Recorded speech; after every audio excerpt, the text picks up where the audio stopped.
Hello दोस्तों, मेरा नाम है अर्पित और आज की इस वीडियो में हम बात करेंगे टॉप 30 इंटरव्यू क्वेश्चंस एंड उसके आंसर्स के बारे में, जो कि TCS, Accenture, Cognizant, Wipro, Apple मेंटू जैसी बड़ी बड़ी कंपनीज में पूछे गए हैं। तो ये सारे क्वेश्चंस जो हैं ये मेरे एक्सपीरियंस के बेस्ड पर हैं, क्योंकि मैंने बहुत सारी कंपनीज में इंटरव्यू दिया है और उन सभी इंटरव्यूज के जो कॉमन क्वेश्चंस होते हैं वो यही होते हैं। तो हम अब अपने क्वेश्चंस की ओर बढ़ते हैं। तो हमारा पहला क्वेश्चन जो होता है वो होता है tell me something about yourself. तो ये हर एक इंटरव्यू में पहला क्वेश्चन यही होता है कि tell me something about yourself. इसका बेटर तरीका होता है आंसर देने का। सबसे पहले हम उनको ग्रीट करें, अपना नाम बताएं, अब उसके बाद अपनी एजुकेशनल क्वालिफिकेशंस के बारे में बताएं, उसके बाद हम अपनी स्किल्स को बताएं और हम बता रहे हों वहाँ पे स्किल्स को कुछ इस तरह से कि हम अपनी स्किल्स को प्रूव कर रहे हों। फाइन। तो ये एक स्टेप्स होता है जो हमें फॉलो करना है tell me something about yourself के क्वेश्चन में। तो दूसरा जो क्वेश्चन आता है हमारा वो आता है tell me something about your project. तो हम अगर फाइनल ईयर में हैं या प्री फाइनल ईयर में हैं तो ज़रूर से ज़रूर कोई प्रोजेक्ट बनाए होंगे। तो इंटरव्यूअर जो होता है हमारे प्रोजेक्ट के बारे में पूछता है कि हमने कौन सा प्रोजेक्ट बनाया था, उसके बारे में उसको इन्फॉर्मेशन चाहिए होती है। तो जैसे कि मैं एग्जाम्पल के तौर पे बताऊं, जो मैंने प्रोजेक्ट बनाया था वो बनाया था मैंने ऑनलाइन हाउस रेंटल सिस्टम। तो इसमें आपको क्या क्या बताने हैं वो चीज़ मैं आपको बोलता हूँ। सबसे पहले अपना प्रोजेक्ट का नाम बताइए, टूल्स और टेक्नोलॉजी क्या क्या आपने उस प्रोजेक्ट में यूज़ किया है वो बताइए। अगर आपका प्रोजेक्ट एक ग्रुप प्रोजेक्ट है तो आपका क्या रोल है उसमें वो बताइए। अगर इंडिविजुअल है तो आप इसको स्किप कर सकते हैं। और सबसे मेन होता है इसमें मॉड्यूल्स बताना कि आपके प्रोजेक्ट में कौन कौन से मॉड्यूल्स आपने रखे थे। फाइन। तो जैसे मैंने अपने प्रोजेक्ट में मॉड्यूल रखा था tenant module, house owner module और एडमिन मॉड्यूल, सिर्फ 3 मॉड्यूल थे। तो सिर्फ इतना बताना है। तो ये होता है हमारा प्रोजेक्ट के बारे में कि tell me something about your project. तो हमें ये आंसर उसको करना होता है। उसके बाद क्वेश्चन नंबर 3 जो आता है हमारा, व्हाट इज जावा। अगर मैं एक जावा प्रोग्रामिंग लैंग्वेज की बात करूँ, आप सी प्लस प्लस ले सकते हैं, हो सकता है पाइथन हो सकता है, और भी प्रोग्रामिंग लैंग्वेज हो सकती है। लेकिन यहाँ पे जो मैंने एग्जाम्पल लिया है वो जावा का लिया है, क्योंकि most of the company start करती है जब अगर अगर आप उनसे बोलते हो कि मुझे जावा आती है तो सबसे पहले वो यही पूछते हैं कि जावा क्या होती है। तो यहाँ से हमें स्टार्ट करना है। सबसे पहला क्वेश्चन यहीं से इन लोग को स्टार्ट होता है कि इंट्रोडक्शन के बाद, प्रोजेक्ट के बाद, यहाँ से जब टेक्निकल क्वेश्चन स्टार्ट होते हैं तो यहीं से होते हैं। तो हमें कुछ इस तरह से आंसर करना है कि Java is a programming language and platform. Java is a high level, robust, object oriented and secure programming language. तो कभी भी हम जावा, सी प्लस प्लस से पाइथन के बारे में बता रहे हो तो उस कब डेवलप हुई थी, किसने उसको डेवलप किया था, ये सारी चीज़ें हमें मेंशन करना बहुत ज़रूरी होता है। तो ये हो गया हमारा basic introduction about what is Java. Next question की ओर बढ़ते हैं। तो जो क्वेश्चन हमारा आता है, do you know OOPs concept. क्योंकि ऊप्स एक ऐसा कॉन्सेप्ट होता है जो कि हर एक program object oriented programming language जो भी होती है उसमें सबसे इंपॉर्टेंट टॉपिक, अगर आप कोई भी इंटरव्यू दे रहे हो, किसी भी कंपनी का इंटरव्यू दे रहे हो, चाहे वो टीसीएस का हो, कॉग्निजेंट का हो, एसेंचर का हो, विप्रो का हो, या कोई भी कंपनी का हो, तो वहां पर आपसे ऊप्स के बारे में तो जरूर पूछते हैं। क्योंकि ये बहुत ही इंपॉर्टेंट, बहुत ही ज्यादा इंपॉर्टेंट टॉपिक है जिसको आपको पढ़ के ही चलना है। क्योंकि इसके अंदर जो भी सारी चीजें आती है, जैसे क्लास हो गया, ऑब्जेक्ट हो गया, अब्स्ट्रैक्शन, इनहेरिटेंस, इनकैप्सुलेशन, पॉलीमॉर्फिज्म, ये सारे इतने इंपॉर्टेंट टॉपिक्स हैं तो आपको पढ़ के ही जाने हैं। तो जो कि मैंने इस क्वेश्चन की सीरीज में उनको भी रखे हुए हैं। वन बाय वन बढ़ते हैं। तो सबसे पहले ऊप्स की बात करें तो OOPs stands for object oriented programming systems. OOPs organises a program around the various objects as and well defined interfaces. तो हमें ये बताना है, the oops concepts are abstraction, inheritance, encapsulation, polymorphism. These concepts are aimed to implement real world entities in programs. तो हमें ये बताना है कि ये सारे रियल वर्ड्स में काम करते हैं और इसके अंदर हम लोग जो यूज करते हैं वो कॉन्सेप्ट जो होता है वो अब्स्ट्रैक्शन, इनहेरिटेंस, इनकैप्सुलेशन और पॉलीमॉर्फिज्म का होता है। अब बढ़ते हैं अपने नेक्स्ट क्वेश्चन की ओर। हमारा नेक्स्ट क्वेश्चन है वो है हमारा ऑब्जेक्ट। What is object. तो ये भी इंटरव्यू अक्सर इंटरव्यूअर ये क्वेश्चन पूछ लेते हैं। ये सारे क्वेश्चन जो हैं ये मेजोरिटी ऑफ द क्वेश्चंस मुझसे इंटरव्यू में पूछे गए हैं, वो टीसीएस में पूछे गए हैं, विप्रो में पूछे गए हैं, और भी कंपनीज में हमसे सेम क्वेश्चन भी पूछे गए हैं। तो ऑब्जेक्ट की बात करते हैं। तो object is a real world entity. Object is an instance of a class. Object consumes memory to hold its property values. अब ऑब्जेक्ट कैसे क्रिएट करते हैं हम ये भी बताते हैं। तो इसको न्यू कीवर्ड के थ्रू हम क्रिएट करते हैं। तो हम बोल सकते हैं, to create an object we can use new keyword. Example, हर एक अगर हम इंटरव्यूअर कोई भी क्वेश्चन हमसे पूछ रहा है तो हमें हर जगह अपने क्वेश्चन का आंसर करने के बाद उसका एक एग्जाम्पल हमें जरूर से देना है। जैसे इसका एग्जाम्पल हो गया टेबल, चेयर, पेन एक्सेट्रा, ये सारे एग्जाम्पल्स हो गए ऑब्जेक्ट के। ठीक है, तो ये हो गया हमारा question number 5, what is object. तो क्वेश्चन नंबर 6 की ओर बढ़ते हैं, व्हाट इज क्लास। अब हमें क्लास के बारे में बताना है, बेसिक बेसिक चीजें, जैसे कि a class is a set of objects which shares common behaviour and common properties. It is a user defined blueprint और prototype from which object are created. यहाँ पे हमें बताना है कि क्लास को कैसे क्रिएट करते हैं। तो क्लास को क्रिएट करने के लिए हम लोग क्लास कीवर्ड यूज करते हैं कि लॉजिकल एंटिटी होती है। ये सारी चीजें हमें व्हाट इज क्लास के बारे में बताना है कि क्लास क्या होती है, ये सारी चीजें। नेक्स्ट क्वेश्चन की ओर बढ़ते हैं, जो कि ये बहुत ही ज्यादा इंपॉर्टेंट क्वेश्चन होने वाले हैं। तो हमारा ये हो गया difference between class and object. ठीक है, तो ये question most of the interview में पूछा जाता है कि किन्हीं 5 हमें ऑब्जेक्ट और क्लास के बीच में डिफरेंसेस बताने पड़ते हैं। मिनिमम 5 तो हमें हर जगह बताने पड़ते हैं। तो हमारा पहला डिफरेंस हो जाता है, class is an instance of a class and object is an instance of a class and class is a blueprint from which object are created। Fine, तो ये हमारा पहला डिफरेंस हो जाता है। दूसरा डिफरेंस हो जाता है, object is real word entity such as chair, pen, table, laptop etcetera. तो ये सारे हमारे क्या हो जाते हैं। और class is a group of similar object, ये दूसरा हमारा डिफरेंस हो गया। ऑब्जेक्ट जो होता है हमारा फिजिकल एंटिटी होता है और क्लास जो हमारा होता है लॉजिकल एंटिटी होता है। ऑब्जेक्ट को क्रिएट करने के लिए हम लोग न्यू कीवर्ड का यूज करते हैं और क्लास को क्रिएट करने के लिए हम लोग क्लास कीवर्ड का यूज करते हैं। जब हम ऑब्जेक्ट क्रिएट करते हैं तो वो कुछ मेमोरी कंज्यूम करता है, जबकि क्लास नहीं करता। फाइन, तो ये सारे डिफरेंसेस हो जाते हैं ऑब्जेक्ट और क्लास के बीच में। अब जो हम पढ़ने वाले हैं वो है हूप्स के कॉन्सेप्ट्स के बीच में जो क्या क्वेश्चंस होते हैं, उसमें किस तरह से हमें उनको आंसर करना होता है। तो क्वेश्चन नंबर 8 है हमारा, व्हाट इज डेटा अब्स्ट्रैक्शन, या फिर व्हाट इज अब्स्ट्रैक्शन। तो हमें इसका आंसर कुछ इस प्रकार से देना है, a data abstraction refers to the representing essential features without including background details और एक्सप्लेनेशन। तो हम इनको सिंपल वर्ड में बता सकते हैं कि ये काम क्या करता है, हाइडिंग दी कॉम्प्लेक्सिटी, कॉम्प्लेक्सिटी को हाइड करता है जो कि यूजर के काम की नहीं होती। तो एक डेफिनेशन यहाँ पे भी दी गई है, data abstraction is the process of hiding certain details and showing only essential information to the user। तो यूजर्स को वही इन्फॉर्मेशन दिखाता है जो उसके लिए जरूरी होती है। तो यहाँ भी हमें एग्जांपल के साथ जाना है, तो हम बता सकते हैं इसका एग्जांपल एटीएम मशीन बता सकते हैं, कार का एग्जांपल ले सकते हैं। तो ये सारी एग्जांपल्स हो गए। इसमें एक क्वेश्चन और बनता है कि how we can achieve them. अब डेटा अब्स्ट्रक्शन को हम अचीव कैसे करते हैं, तो इसको हम दो तरह से अचीव कर सकते हैं, बाई अब्स्ट्रैक्ट क्लास और इंटरफेस के थ्रू। हम ये दो तरीके से इसको यूज कर सकते हैं। फिर बाद में इंटरव्यूअर आपसे ये भी क्वेश्चन पूछ सकता है कि what is abstract class and interface. तो यहाँ पर भी आपको बताना है कि अब्स्ट्रैक्ट क्लास क्या होता है। हम लोग अब्स्ट्रैक्ट क्लास को क्रिएट करने के लिए अब्स्ट्रैक्ट कीवर्ड यूज करते हैं। अब्स्ट्रैक्ट और नॉन अब्स्ट्रैक्ट मेथड होता है इसके अंदर। तो ये सारी चीजें हमें बतानी है। और इंटरफेस में हम बता सकते हैं कि ये मल्टीपल इनहेरिटेंस की प्रॉपर्टीज को सपोर्ट करने के लिए हम लोग जावा में इंटरफेस को यूज करते हैं बेसिकली। तो ये सारी चीजें आप बता सकते हैं। थोड़ी थोड़ी इन्फॉर्मेशन आपको होनी चाहिए, अगर कोई भी वर्ड आप यूज कर रहे हो उसके बारे में थोड़ी इन्फॉर्मेशन होनी चाहिए, क्योंकि अगर इंटरव्यूअर ने क्रॉस क्वेश्चन आपसे कर लिया तो आप वहां पे एबल रहें और उसका आंसर देने के लिए। फाइन, तो अब नेक्स्ट क्वेश्चन पे बढ़ते हैं, क्वेश्चन नंबर 9 जो है, what is inheritance and it's type. तो बेसिकली क्वेश्चन इस तरह आते हैं कि व्हाट इज इनहेरिटेंस। तो हमें इनहेरिटेंस को बताना होता है कि क्या होता है। उसके बाद इंटरव्यू क्वेश्चन पूछता है कि हाउ मेनी टाइप्स, तो उसका आंसर हमें करना पड़ता है। तो inheritance is a mechanism in which one class acquires the properties of another class. तो ये हो गया इसकी बेसिक डेफिनेशन। आप और अच्छे से डेफिनेशन इसकी प्रिपेयर करें, सिर्फ इतना ही आप ना बोलें, और अच्छे से इसको डीप में इसका प्रैक्टिकल करें, कोड करें कुछ, तब आपको इसको ज़्यादा बेटर समझ में आएगा। एग्जाम्पल आप बता सकते हैं, a child inherits the traits of his or her parents. Fine, तो इसके टाइप्स बता सकते हैं, single level inheritance, multi level inheritance, multiple, hierarchical और हाइब्रिड। हालांकि जावा में मल्टीपल इनहेरिटेंस सपोर्ट नहीं करता। तो ये क्वेश्चन अगर आप अगर जावा को लेकर चल रहे होंगे तो वहां पे इंटरव्यूअर ये क्वेश्चन बोल सकता है कि जावा में तो मल्टीपल इनहेरिटेंस सपोर्ट क्यों नहीं करता। आपको ये भी पता होना चाहिए कि जावा में मल्टीपल इनहेरिटेंस क्यों सपोर्ट नहीं करता। तो ये हो गया हमारा inheritance and it's type. Next question की ओर बढ़ते हैं, जो है हमारा पॉलीमॉर्फिज्म, कि what is polymorphism. Basic question हो सकता है, तो जो पूछा ही जाता है हर एक इंटरव्यू में। Polymorphism is a Greek term that means ability to take more than one form, जहां पर पॉली का मतलब होता है मेनी और मॉर्फिज्म का मतलब होता है फॉर्म्स। तो इसका मतलब हो गया मेनी फॉर्म्स।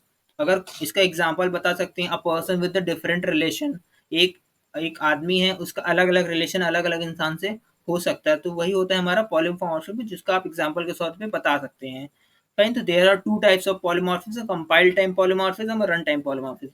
इन दोनों का जो एग्जांपल होता है, इन दोनों के अंदर से जो क्वेश्चन पूछे जाते हैं वो होता है मेथड ओवरलोडिंग और मेथड ओवरराइडिंग, जो कि बहुत ही ज्यादा इंपॉर्टेंट कॉन्सेप्ट होते हैं पॉलीमॉर्फिज्म में, जो कि पूछे जाते हैं। फाइन, तो अब देखते हैं आगे क्या होता है। क्वेश्चन नंबर 11 है हमारा, व्हाट इज मेथड ओवरलोडिंग।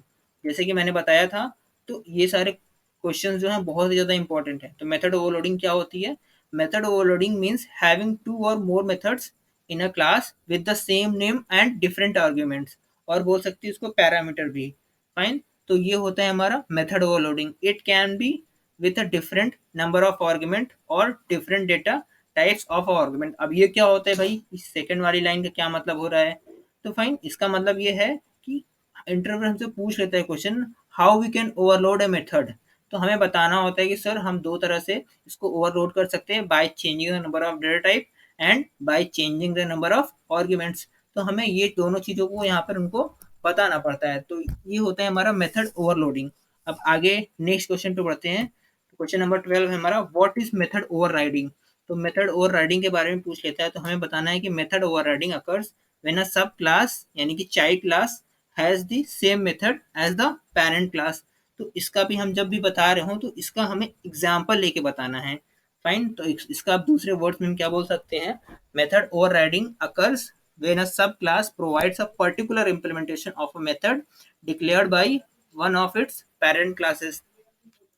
तो ये हो जाता है हमारा मेथड ओवरराइडिंग। तो अब नेक्स्ट क्वेश्चन पे बढ़ते हैं हम, जो है इनकैप्सुलेशन। What is encapsulation. तो इनकैप्सुलेशन क्या होता है, wrapping up of data and functions into a single unit is known as encapsulation.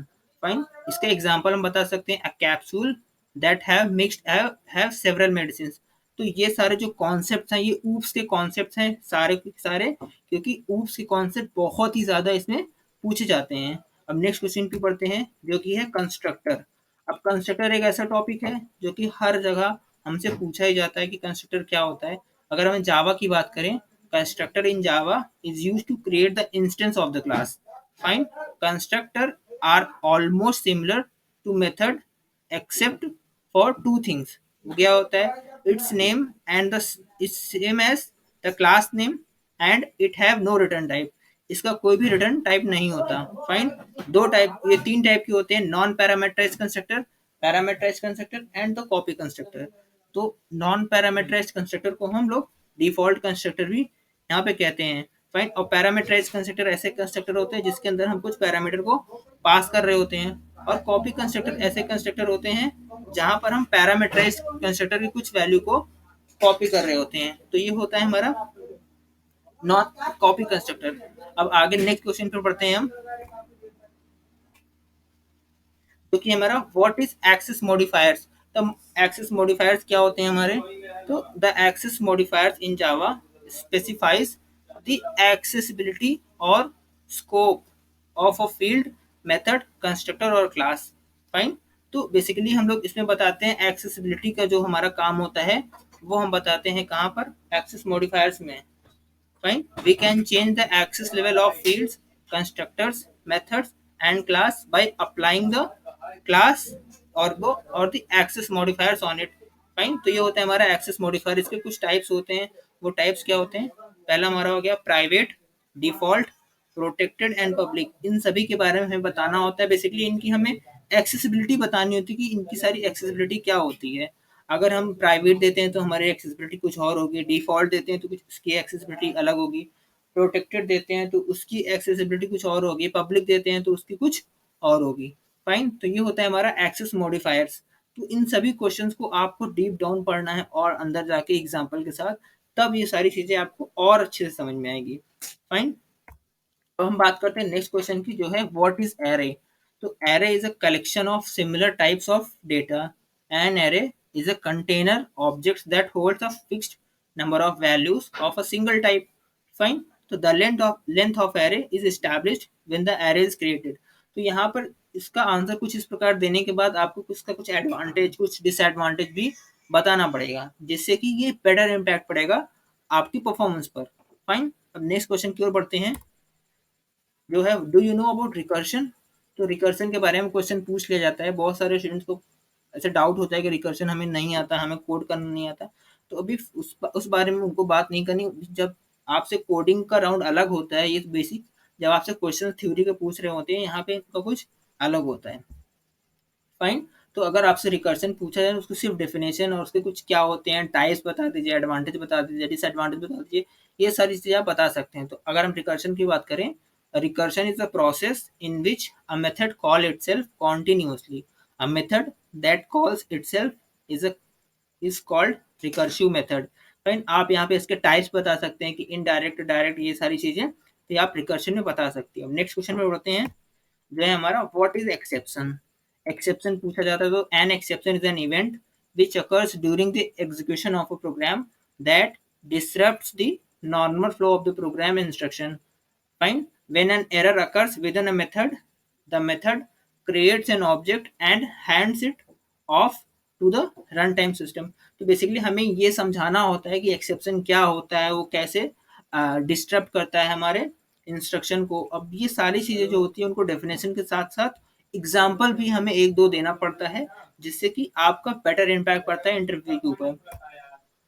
Next है हमारा what is try catch block. अब ट्राई कैच ब्लॉक होता क्या है, ये हमें उनको समझाना पड़ता है। तो try catch block in Java statement allow you to define a block of code to be tested for exceptions, यानी कि errors while it is being executed.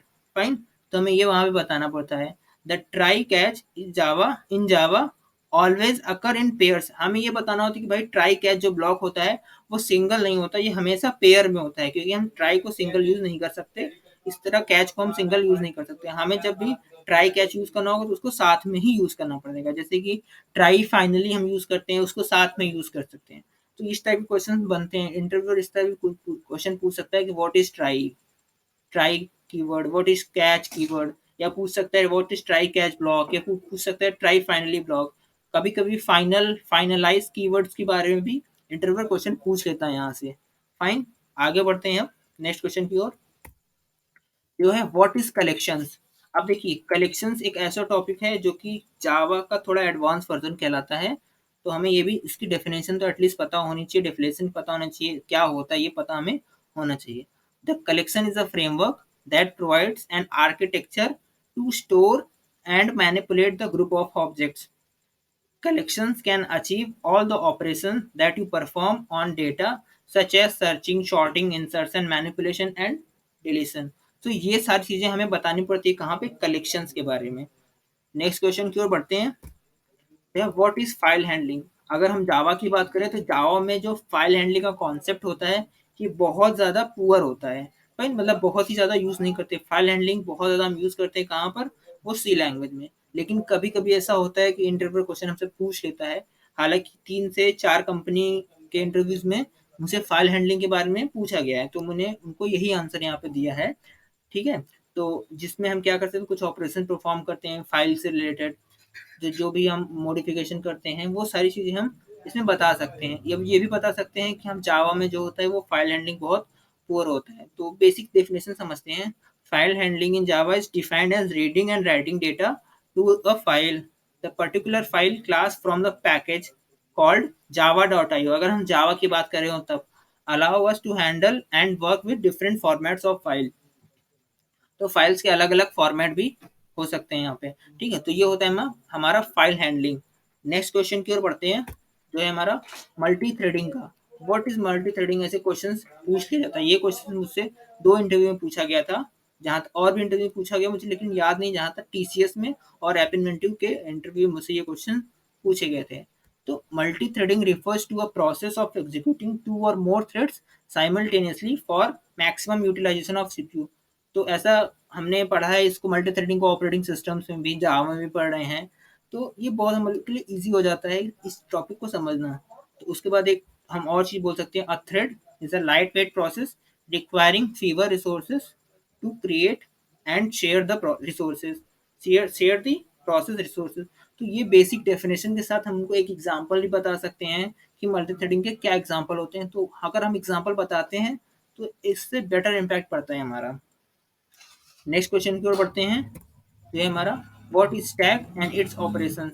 अब स्टैक बताने हैं, इसके ऑपरेशंस बताने हैं, तो स्टैक की हम बेसिक डेफिनेशन उनको बता सकते हैं, क्योंकि अब हम कहाँ पर स्विच कर रहे हैं, अभी हम स्विच कर रहे हैं डेटा स्ट्रक्चर पे, क्योंकि एक दो क्वेश्चन वो डेटा स्ट्रक्चर से पूछते हैं, एक दो क्वेश्चन वो एसक्यूएल से पूछते हैं, एक दो क्वेश्चन वो सॉफ्टवेयर इंजीनियरिंग से, कभी कभी नेटवर्किंग से भी एक दो क्वेश्चन वो पूछ लेते हैं। इसी तरह मुझसे जितने भी क्वेश्चन पूछे गए हैं लाइन से, मुझे याद है कई सारे क्वेश्चन, ये बेसिकली ऐप इन्वेंटिव के क्वेश्चन हैं, यही सारे क्वेश्चन रिपीट हुए थे मेरे टीसीएस में और कॉग्निजेंट के इंटरव्यू में और विप्रो के इंटरव्यू में।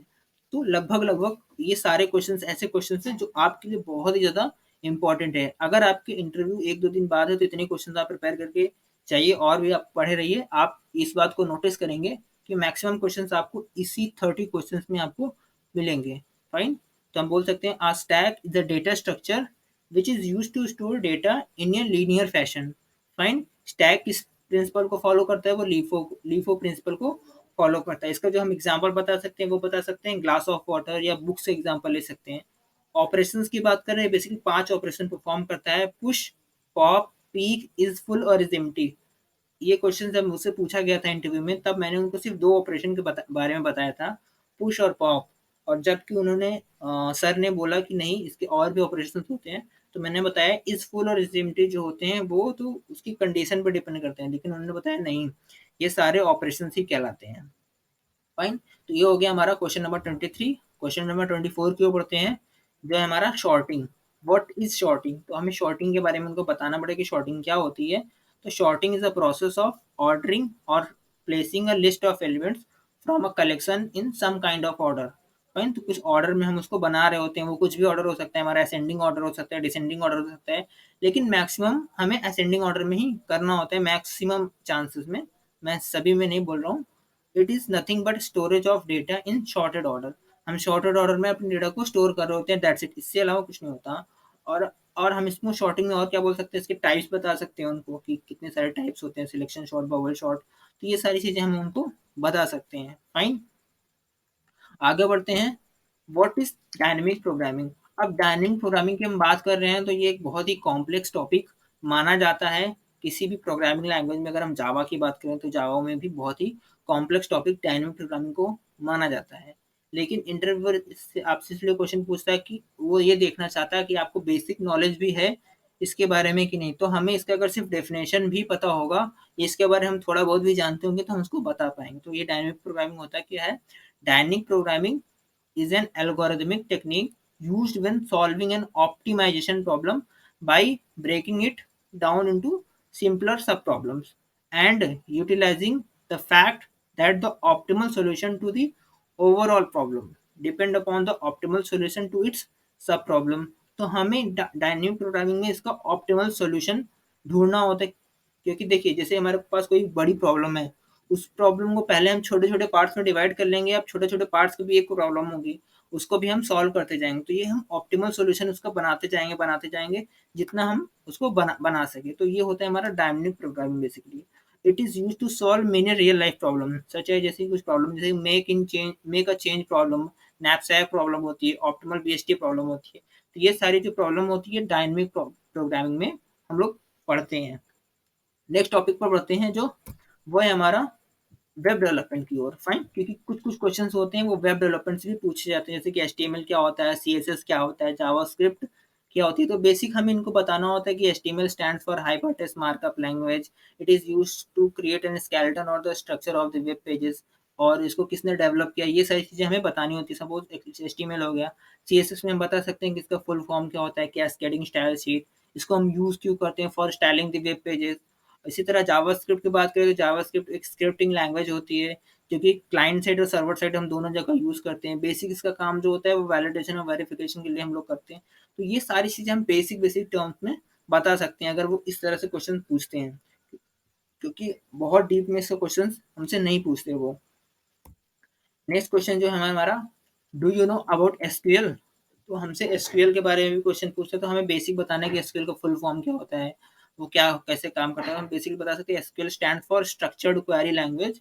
SQL lets you access and manipulate databases. SQL can execute queries against database. Basically मतलब इसके मैनिपुलेशन का है, सारे अपडेशन क्रिएशन जो भी ऑपरेशन परफॉर्म होते हैं सारी वो एसक्यूएल में होता है। ये सारी चीजें हमें उनको बतानी पड़ती है। फाइन। इसके बाद जो क्वेश्चन है वो question number 28, what is join in SQL. तो जॉइन एक ऐसा क्वेश्चन है एसक्यूएल के अंदर जो जॉइन एक बेसिकली ऐसा टॉपिक है एसक्यूएल के अंदर जो कि मोस्ट ऑफ द कंपनी में पूछा ही जाता है। इवन 6 से 7 इंटरव्यू में मुझसे जॉइन के बारे में ही पूछा गया है। फाइन। एसक्यूएल की बात करें तो the SQL join is a command clause that combines records from two or more tables in a database. Fine. It is a means of combining data in fields from two tables by using values common to each other. इसके types में बताना compulsory होता है, हम बता सकते हैं इसके टाइप्स। तो जब मुझसे पूछा गया तो मैंने जॉइन की एक बेसिक से डेफिनेशन बताई, उसके बाद इसके टाइप्स बता दी, दैट्स इट। क्योंकि मुझे बहुत ज़्यादा पहले इंटरव्यू की बात थी तो मुझे बहुत ज़्यादा इस चीज़ की नॉलेज नहीं थी। उसके बाद जब मुझे पता चल गया, एक इंटरव्यू दिया मैंने, दूसरा इंटरव्यू दिया, उसके बाद मैंने इस चीज़ को अच्छे से पढ़ा, फिर समझा कि हाँ एक्चुअल में इंपॉर्टेंट क्वेश्चन है, इंटरव्यू के लिए ज़रूरी पड़ता है। फाइन। तो हम बता सकते हैं टाइप्स में inner join, outer join, cross join, self join, ये सारी चीज़ें उनको हम बता सकते हैं। तो ये हो गया क्वेश्चन नंबर 28। क्वेश्चन नंबर 29 की ओर बढ़ते हैं, जो कि अब जो क्वेश्चन है, दो क्वेश्चन वो है जो बहुत इंपॉर्टेंट क्वेश्चन होते हैं सॉफ्टवेयर इंजीनियरिंग के। तो पहला होता है हमारा एस डी एल सी के बारे में हमसे पूछते हैं कि do you know about S D L C, या फिर do you heard about S D L C, ऐसे क्वेश्चन हमसे पूछते हैं। तो एस डी एल सी का जो फुल फॉर्म होता है वो सॉफ्टवेयर डेवलपमेंट लाइफ साइकिल होता है। इसको बेसिकली हम the S D L C is the cost effective and time efficient process that development teams use to design and build high quality softwares। तो हम लोग एच डी एल सी का इस्तेमाल इसी के लिए करते हैं कि हमारा कॉस्ट जो रहे वो लिमिटेड रहे, हम टाइम पे चीज़ें कर पाएँ, और जो हम सॉफ्टवेयर तैयार करें, जो प्रोडक्ट हम तैयार करें, वो बहुत ही हाई क्वालिटी का और बहुत अच्छा हो बेसिकली। ठीक है। तो ये होता है हमारा basic H D L C में। तो the goal of H D L C is to minimize project risk through forward planning so that software meets customer expectation during production and beyond. तो ये सारी चीज़ें बता सकते हैं। इसके कुछ मॉडल्स का नाम हम वहाँ पे ले सकते हैं, वाटरफॉल मॉडल, स्पाइरल मॉडल, ये सारी चीज़ें हम मॉडल का नाम वहाँ पे ले सकते हैं और एक आध एग्जाम्पल के तौर पे इनको बता सकते हैं कि इससे क्या क्या प्रोसेस होते हैं, क्या स्टेप्स होते हैं, हम पहले क्या करते हैं। जैसे एग्जांपल लें वाटरफॉल मॉडल का, तो इसमें हम रिक्वायरमेंट गैदरिंग करते हैं, फिर और भी सारी चीज़ें जो भी ऑपरेशन परफॉर्म करते जाते हैं वो सारी चीज़ें हम यहाँ पे बताते हैं। एक क्वेश्चन आता है क्वेश्चन नंबर 13, जो कि बहुत इंपॉर्टेंट क्वेश्चन है हमारा, रिग्रेशन टेस्टिंग। रिग्रेशन टेस्टिंग एक टेस्टिंग की ही एक लेवल होता है जो कि लास्ट लेवल हम लोग कहलाते हैं रिग्रेशन टेस्टिंग का। बेसिक 4 लेवल होते हैं रिग्रेशन टेस्टिंग के, और ये रिग्रेशन टेस्टिंग हमारा चौथे लेवल का ही होता है। फाइन। तो रिग्रेशन टेस्टिंग में हम ये बता सकते हैं उनको कि पहले तो इनकी डेफिनेशन बताएं, उसके बाद इसका एक एग्जांपल के तौर पे बताएं। जैसे कि regression testing refers to a type of software testing that is used to verify any modification or update in a software without affecting the overall working functionalities of the said software। Fine. तो ये होता है regression testing. हम इसको इस तरह बता सकते हैं कि सर रिग्रेशन टेस्टिंग जो होता है हमारा, हालांकि हमें इंग्लिश में बोलना है, मैं आपको हिंदी में बता रहा हूँ, हिंदी में समझा रहा हूँ। ठीक है। तो रिग्रेशन टेस्टिंग जो होता है वो हमारी इस तरह की टेस्टिंग होती है जब हम एक बार प्रोडक्ट अपना बना लेते हैं और वो कस्टमर के हाथ में पहुंच जाता है, उसके बाद अगर हम उस प्रोडक्ट में कुछ अपडेट करते हैं तो वो अपडेट हमारे क्या उस जो हमने पहले से बनाया हुआ अपडेट किया हुआ है उसमें तो इफेक्ट नहीं कर रहा। तो इन सभी चीज़ों को हम टेस्ट कर रहे होते हैं, वो होता है हमारा रिग्रेशन टेस्टिंग में। फाइन। तो ये हो गया हमारा टॉप 30 क्वेश्चंस, जो कि बहुत इंपॉर्टेंट है, आपको इतनी क्वेश्चंस की नॉलेज होनी ही चाहिए। और इसमें मैंने सब कुछ कवर किया हुआ है, जावा, डीएसए, सॉफ्टवेयर इंजीनियरिंग, एसक्यूएल, जो मेन मेन चीज़ें हमसे पूछी जाती है, जो बहुत ही इंपॉर्टेंट क्वेश्चन है और लगभग लगभग हर एक इंटरव्यू में पूछे जाते हैं इस टाइप के क्वेश्चन। तो अगर आपने इस सारे क्वेश्चन को अच्छे से पढ़ा है, समझा है, तो 99% चांसेस है कि आपका इंटरव्यू वहाँ पे क्लियर हो जाएगा, और मैक्सिमम क्वेश्चंस जो भी होंगे आपके इंटरव्यू के वो यहीं से आएंगे। फाइन। सो ये हमारा 30 क्वेश्चन समाप्त होता है। सो अगर आपको वीडियो पसंद आया हो तो वीडियो को लाइक और चैनल को सब्सक्राइब ज़रूर से कर दें। Thank you.